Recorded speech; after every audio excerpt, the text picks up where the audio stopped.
ಹೌದು, ರೇಣುಕಾಸ್ವಾಮಿ ಹತ್ಯೆ ಪ್ರಕರಣದ ತನಿಖೆ ತೀವ್ರಗೊಂಡಿದೆ. ಕೊಲೆ ಆರೋಪಿಗಳು ಬಳಸಿದ್ದಂತ ವಾಹನಗಳನ್ನ ಜಪ್ತಿ ಮಾಡಲಾಗಿದೆ.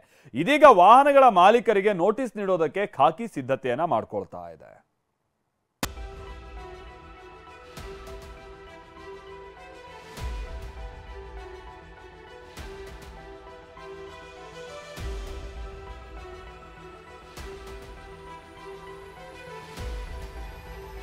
ರೇಣುಕಾಸ್ವಾಮಿ ಕೊಲೆ ಕೇಸ್ ತನಿಖೆ ಮತ್ತಷ್ಟು ಚುರುಕು.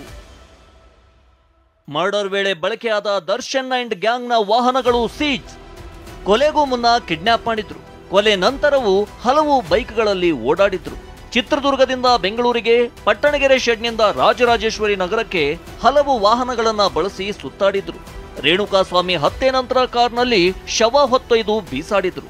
ಇದರಲ್ಲಿ ಕೆಲವು ವಾಹನಗಳು ಆರೋಪಿಗಳದ್ದೇ ಆಗಿದ್ರೆ ಮತ್ತೆ ಕೆಲವು ವಾಹನಗಳ ಮಾಲೀಕರೇ ಬೇರೆಯಾಗಿದ್ದಾರೆ. ಈ ಮಾಲೀಕರಿಗೂ ಈಗ ವಿಚಾರಣೆ ಎದುರಿಸಬೇಕಾದ ಸ್ಥಿತಿ ಬಂದಿದೆ.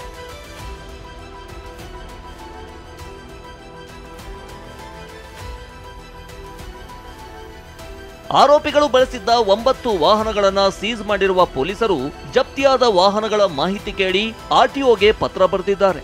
ರಾಜಾಜಿನಗರ, ಯಶವಂತಪುರ, ಕೋರಮಂಗಲ, ಇಂದಿರಾನಗರ ಆರ್ಟಿಒಗೆ ಕಾಮಾಕ್ಷಿಪಾಳ್ಯ ಪೊಲೀಸರು ಪತ್ರ ಬರೆದಿದ್ದು ವಾಹನದ ಮೂಲ ಮಾಲೀಕರು ಯಾರು, ಯಾರ ಹೆಸರಲ್ಲಿದೆ ಅನ್ನೋ ಮಾಹಿತಿ ಕೊಡಿ ಅಂತ ಕೇಳಿದ್ದಾರೆ. ಹಾಗಾದ್ರೆ ಯಾವೆಲ್ಲ ವಾಹನಗಳು ಜಪ್ತಿಯಾಗಿವೆ ಅಂತ ನೋಡೋದಾದ್ರೆ, ಕೊಲೆಗೂ ಮುನ್ನ ಮತ್ತು ನಂತರ ಬೇರೆ ಬೇರೆ ವಾಹನದಲ್ಲಿ ಓಡಾಡಿದ್ದ ಡಿ ಗ್ಯಾಂಗ್ನ ವಾಹನಗಳನ್ನ ಜಪ್ತಿ ಮಾಡಲಾಗಿದೆ. 9ನೇ ಆರೋಪಿ ಧನರಾಜ್ನ ಡಿಯೋ ಬೈಕ್, 5ನೇ ಆರೋಪಿ ನಂದೀಶ್ ತಂದಿದ್ದ ಹೋಂಡಾ ಆಕ್ಟಿವಾ, 13ನೇ ಆರೋಪಿ ದೀಪಕ್ ಬಂದಿದ್ದ ಹೋಂಡಾ ಆಕ್ಟಿವಾ, ಪವನ್ ಓಡಾಡಿದ್ದ ಜುಪಿಟರ್ ವಾಹನವನ್ನ ಜಪ್ತಿ ಮಾಡಲಾಗಿದೆ. 14ನೇ ಆರೋಪಿ ಪ್ರದೋಷ್ಗೆ ಸೇರಿದ ಸ್ಕಾರ್ಪಿಯೋ ಕಾರು, 10ನೇ ಆರೋಪಿ ವಿನಯ್ಗೆ ಸೇರಿದ ಒಂದು ದುಬಾರಿ ಬೆಲೆ ಜೀಪ್, ಶೆಡ್ನಲ್ಲಿದ್ದ ಅಶೋಕ್ ಲೇಲ್ಯಾಂಡ್ ವಾಹನವನ್ನ ಸೀಸ್ ಮಾಡಲಾಗಿದೆ. ಸದ್ಯಕ್ಕೆ ಏನು ವಶಕ್ಕೆ ಪಡೆದುಕೊಂಡಿರುವಂಥ 9 ವಾಹನಗಳೇನಿವೆ ಅವುಗಳ ಬಗ್ಗೆ ನಾನು ವಿವರಿಸ್ತಾ ಹೋಗ್ತೇನೆ. ನೀವು ನೋಡ್ಬೋದು, ಮೊದಲನೇದಾಗಿ ಇಲ್ಲಿರುವಂತಹ ಐಟಿಯೋಸ್ ಕಾರು ಚಿತ್ರದುರ್ಗದಿಂದ ರೇಣುಕಾಸ್ವಾಮಿಯನ್ನು ಕರೆತರಲಿಕ್ಕೆ ಮೊದಲನೇದಾಗಿ ಇದೇ ವಾಹನವನ್ನು ಬಳಸುವಂಥದ್ದು ನೀವು ನೋಡ್ಬೋದು. Pradosh Scorpio car. ಈ ಕಾರು ಕೂಡ ಅಂದರೆ ಕೃತ್ಯದ ಬಳಿಕವಾಗಿ ಶವವನ್ನು ಎಸಿಲಿಕ್ಕೆ ಅಂತ ಹೇಳಿ ಬಳಸಲಿದಂತಹ ಈ ಕಾರನ್ನು ಕೂಡ ಈಗಾಗಲೇ ವಶಕ್ಕೆ ಪಡೆದುಕೊಂಡಿರುವಂಥದ್ದು. ಇಲ್ಲಿರುವಂತಹ ಬೈಕ್ಗಳೇನಿವೆ, ಈ ಬೈಕ್ಗಳಲ್ಲಿ ಕೆಲವೊಬ್ಬರು ತಮ್ಮದೇ ವಾಹನವನ್ನು ಬಳಸ್ಕೊಂಡು ಬಂದಿರುವಂಥದ್ದು, ಒಂದಿಷ್ಟು ಜನ ಬೇರೆ ವಾಹನಗಳನ್ನು ಕೂಡ ಬಳಸ್ಕೊಂಡು ಬಂದಿರುವಂಥದ್ದು.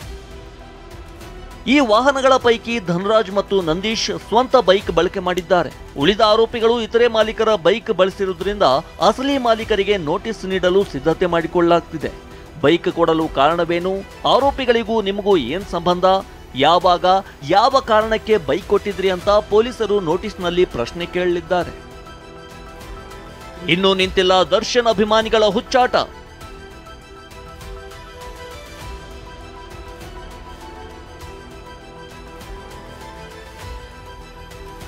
ಕೊಲೆ ಆರೋಪಿ ದರ್ಶನ್ಗೆ ಪರಪ್ಪನ ಅಗ್ರಹಾರ ಜೈಲಿನಲ್ಲಿ ವಿಚಾರಣಾಧೀನ ಕೈದಿ ನಂಬರ್ 6106 ನೀಡಲಾಗಿದೆ. ಇನ್ನು ರೇಣುಕಾಸ್ವಾಮಿ ಕೊಲೆ ಕೇಸ್ನಲ್ಲಿ ದರ್ಶನ್ ಸೆರೆವಾಸವನ್ನು ಈಗ ಅನುಭವಿಸ್ತಾ ಇದ್ದಾರೆ. ಈಗ ದರ್ಶನ್ ಅವರು ಕೋರ್ಟ್ಗೆ ಒಂದು ಅರ್ಜಿಯನ್ನ ಸಲ್ಲಿಸಿದ್ದಾರೆ. ಏನಂತ, ಕೆಲವು ವಿಶೇಷ ಸವಲತ್ತುಗಳನ್ನ ಅವರು ನಿರೀಕ್ಷೆ ಮಾಡ್ತಾ ಇದ್ದಾರೆ ಅಥವಾ ಮನವಿಯನ್ನ ಮಾಡ್ಕೊಳ್ತಾ ಇದ್ದಾರೆ. ಏನು, ಮನೆ ಊಟ ಬೇಕಂತೆ, ಹಾಸಿಗೆ ಬೇಕಂತೆ, ಪುಸ್ತಕ ಬೇಕಂತೆ ಓದೋಕೆ. ಜೈಲಲ್ಲೂ ಕೂಡ ಮನೆ ಊಟ ಹಾಗೆ ಹಾಸಿಗೆ ಪುಸ್ತಕಕ್ಕೆ ಅನುಮತಿಯನ್ನ ಕೊಡಿ ಅಂತ ದರ್ಶನ್ ಅವರು ರಿಟ್ ಅರ್ಜಿಯನ್ನ ಸಲ್ಲಿಕೆ ಮಾಡಿದ್ದಾರೆ. ಜೈಲು ಅಧಿಕಾರಿಗಳಿಗೆ ನಿರ್ದೇಶನ ಕೊಡಿ ಅಂತೇಳಿ ಅವರು ಅರ್ಜಿಯನ್ನ ಸಲ್ಲಿಕೆ ಮಾಡಿದ್ದಾರೆ. ಮನೆಯಿಂದ ಪಡೆಯೋದಕ್ಕೆ ಅನುಮತಿಯನ್ನ ಕೋರಿ ಅಂತ ಅಂದ್ರೆ ಊಟ ಪಡೆಯೋದಕ್ಕೆ, ಆಮೇಲೆ ಹಾಸಿಗೆಗಳನ್ನ ಪಡೆಯೋದಕ್ಕೆ ಅವರು ರಿಟ್ ಅರ್ಜಿಯಲ್ಲಿ ಉಲ್ಲೇಖ ಮಾಡಿದ್ದಾರೆ. ಆಮೇಲೆ ನೀವು ಸ್ವಲ್ಪ ಹೊತ್ತಿನ ಮುಂಚೆ ಅಥವಾ ನಿನ್ನೆ ನೀವು TV9ನಲ್ಲೇ ಗಮನಿಸ್ತಾ ಇದ್ರಿ, ದರ್ಶನ್ ಅವರು ಬಹಳ ತೂಕವನ್ನ ಕಳ್ಕೊಂಡಿದ್ದಾರೆ ಅಂತ, ಸುಮಾರು 10 kgಗೂ ಹೆಚ್ಚಿನ ತೂಕ ಕಳ್ಕೊಂಡಿದ್ದಾರೆ ಅಂತ. ಚಾಪೆ ಮೇಲೆ ಮಲಗ್ತಾ ಇರುವಂತಹ ಕಾರಣಕ್ಕಾಗಿ ಸರಿಯಾಗಿ ಅವರಿಗೆ ನಿದ್ರೆ ಬರ್ತಾ ಇಲ್ಲ ಅನ್ನುವಂಥದ್ದು ಒಂದು. ಸಮಯ ಕಳೆಯೋದಕ್ಕೆ, ಪುಸ್ತಕ ಓದೋದಕ್ಕೆ ಅವಕಾಶ ಕೊಡಿ ಅನ್ನುವಂಥದ್ದು ಎರಡನೇದಾಗಿ. ಹಾಗಾದ್ರೆ ಈಗ ಅವ್ರು ಊಟ ಕೇಳಿದ್ದಾರೆ, ವಿಶೇಷವಾಗಿ ಇದೊಂದು ಅನುಮತಿಯನ್ನ ಕೇಳಿದ್ದಾರೆ, ಕೊಡ್ತಾರೆ ಅವ್ರಿಗೆ ಊಟ, ಹಂಗೆ ಮನೆಯಿಂದ ಕೊಡಕ್ ಸಾಧ್ಯ ಇದೆಯಾ? ಅದಕ್ಕೆ ಅವರೊಂದು ರೀಸನ್ ಇಟ್ಟಿದ್ದಾರೆ. ಅದೇನು ಅಂತ ಅಂದ್ರೆ, ಜೈಲಿನ ಊಟ ಅವರಿಗೆ ಜೀರ್ಣ ಆಗ್ತಾ ಇಲ್ವಂತೆ. ಜೈಲಿನ ಊಟ ಸೇವಿಸಿದಂತ ಸಂದರ್ಭದಲ್ಲಿ ಅವ್ರಿಗೆ ಬಹಳ ಅತಿಸಾರ ಹಾಗೆ ಬೇದಿ ಆಗ್ತಾ ಇದೆಯಂತೆ.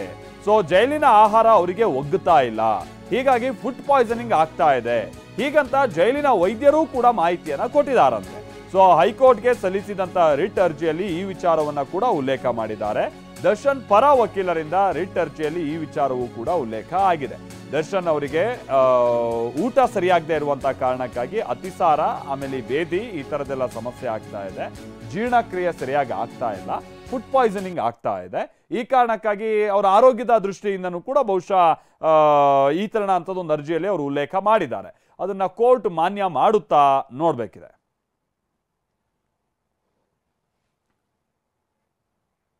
ಈಗ ಒಂದು ರಿಟ್ ಅರ್ಜಿಯನ್ನ ಸಲ್ಲಿಸಿದ್ದಾರೆ. ಅದರಲ್ಲಿ ತನಗೆ ಕೆಲವು ವಿಶೇಷ ಸವಲತ್ತುಗಳು ಬೇಕಿದೆ ಅನ್ನುವಂತ ಮನವಿಯನ್ನ ಮಾಡ್ಕೊಂಡಿದ್ದಾರೆ. ಯಾರು? ದರ್ಶನ್ ಅವರು.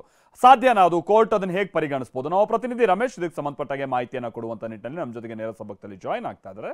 ರಮೇಶ್, ಕೆಲವೊಂದು ವಿಶೇಷ ಪ್ರಕರಣಗಳಲ್ಲಿ ಕೋರ್ಟ್ ಕೆಲ ಅನುಮತಿಯನ್ನ ಕೊಡುವಂತದನ್ನ ನಾವು ನೋಡ್ತೀವಿ. ಪುಸ್ತಕ ವಿಚಾರವಾಗೆಲ್ಲ ನಾವು ಅದನ್ನ ಬೇರೆ ಬೇರೆ ಸಂದರ್ಭದಲ್ಲಿ, ಈಗ ಊಟ, ಹಾಗೆ ಹಾಸಿಗೆ, ಪುಸ್ತಕ ಇದನ್ನೆಲ್ಲ ಕೇಳಿದಾರಲ್ಲ, ಈಗ ಅವ್ರು ಕೊಟ್ಟಿರುವಂತ ಕಾರಣವನ್ನ ಹೇಗೆ ಕೋರ್ಟ್ ಪರಿಗಣಿಸಬಹುದು? ಏನ್ ಕತೆ ರಮೇಶ್?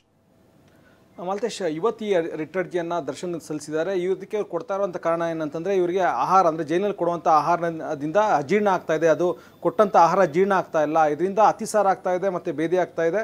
ಹೀಗಾಗಿ ಏನು ಜೈಲಿನ ಒಂದು ಆಸ್ಪತ್ರೆ ವೈದ್ಯರನ್ನ ಭೇಟಿಯಾದಾಗ ಅವರು ಇದು ಫುಡ್ ಪಾಯ್ಸನಿಂಗ್ ಆಗಿರ್ಬೋದು ಅನ್ನೋಂಥ ಕಾರಣವನ್ನು ಕೊಟ್ಟಿದ್ದಾರೆ ಅನ್ನೋಂಥ ಮಾಹಿತಿನ ನಟ ದರ್ಶನ್ ಅವರು ವಕೀಲರಿಗೆ ಹೇಳಿ, ವಕೀಲರು ಈಗ ರಿಟ್ ಅರ್ಜಿಯಲ್ಲಿ ಉಲ್ಲೇಖ ಮಾಡಿದ್ದಾರೆ. ಜೊತೆಗೆ ನಟ ದರ್ಶನ್ ಹೇಳ್ತಿರೋದೇನೆಂದರೆ, ಈ ಒಂದು ಆಹಾರವನ್ನು, ಜೈಲಿನ ಆಹಾರವನ್ನು ತಿನ್ನೋದಕ್ಕೆ ಸಾಧ್ಯ ಆಗದೇ ಇರೋದ್ರಿಂದ ತನ್ನ ತೂಕ ಕೂಡ ಕಡಿಮೆ ಆಗಿದೆ, ಬಹಳಷ್ಟು ಕೆಜಿಗಳಷ್ಟು ತೂಕ ಕಡಿಮೆ ಆಗಿದೆ, ಇದು ಹೀಗೆ ಮುಂದುವರೆದ್ರೆ ಅನಾರೋಗ್ಯ ಆಗ್ಬೋದು ಅನ್ನುವಂಥ ಒಂದು ಕಾರಣವನ್ನು ಕೊಟ್ಟಿದ್ದಾರೆ. ಈ ಹಿಂದೆನೂ ಕೂಡ ಕರೀಂಲಾಲಾ ತೆಲಗಿ ಅಂತ ಪ್ರಕರಣ ಇರ್ಬೋದು, ಅಥವಾ ಅದಕ್ಕಿಂತ ಹಿಂದಿನ ಪ್ರಕರಣಗಳಿರ್ಬೋದು, ಹಲವು ಪ್ರಕರಣಗಳ ರೀತಿ ಫುಡ್, ಮನೆ ಊಟ ಬೇಕು, ಹೋಮ್ ಫುಡ್ ಬೇಕು ಅಂತೇಳಿ ರಿಟ್ ಅರ್ಜಿ ಸಲ್ಲಿಸುವಂಥ ಉದಾಹರಣೆ ಇದೆ. ಆರಂಭದಲ್ಲಿ ಕರೀಂಲಾಲಾ ತೆಲಗಿ ಕೋರ್ಟ್ ಅನುಮತಿಯನ್ನು ಕೊಟ್ಟಿರಲಿಲ್ಲ, ಆದರೆ ನಂತರ ವೈದ್ಯರ ಅನುಮತಿ ಮೇರೆ, ಯಾಕಂದರೆ ಹೈ ಶುಗರ್ ಇದ್ದಿದ್ದರಿಂದ ಮತ್ತು ಬಹಳಷ್ಟು ಕಾಯಿಲೆಗಳು ಆತನಿಗೆ ಇದ್ದಿದ್ದರಿಂದ ಕೋರ್ಟು ಷರತ್ತುಬದ್ಧ ಅನುಮತಿಯನ್ನು ಕೊಟ್ಟಿತ್ತು. ಮತ್ತು ಇತ್ತೀಚೆಗೂ ಕೂಡ ಒಂದು ಪ್ರಕರಣದಲ್ಲಿ ಷರತ್ತುಬದ್ಧ ಅನುಮತಿಯನ್ನು ಕೋರ್ಟ್ ಕೊಟ್ಟಿದೆ. ಆದರೆ ಇದು ರಿಸ್ಕ್ ಆಗಿರೋದ್ರಿಂದ, ಯಾಕಂದರೆ ಈಗ ಹೋಮ್ ಫುಡ್ ಆದರೆ, ಈಗ ಜೈಲಿನ ಒಂದು ಆಹಾರ ಆದರೆ ಜೈಲಿನ ಅಧಿಕಾರಿಗಳ ಪರಿವೀಕ್ಷಣೆಯಲ್ಲಿ ತಯಾರಾಗುತ್ತೆ ಆಹಾರ, ಆದರೆ ಹೊರಗಡೆಯಿಂದ ಬಂದಿರುವಂಥ ಆಹಾರ ಆದರೆ ಅದು ದರ್ಶನ್ ರಿಸ್ಕಲ್ಲೇ ತಗೋಬೇಕಾಗುತ್ತೆ. ಹೀಗಾಗಿ ಕೋರ್ಟ್ ಇದಕ್ಕೆ ಅನುಮತಿ ಕೊಡುತ್ತಾ ಅನ್ನೋದನ್ನು ನೋಡಬೇಕಾಗುತ್ತೆ. ಜೊತೆಗೆ ಈಗ ದರ್ಶನ್ ಹೇಳ್ತಿರೋದೇನಂತಂದರೆ, ವೈದ್ಯರ ಒಂದು ಸಲಹೆ ಮೇರೆಗೆ ಈ ಒಂದು ಮನವಿಯನ್ನು ಮಾಡ್ತಾ ಇದ್ದೀವಿ ಅಂತೇಳಿ.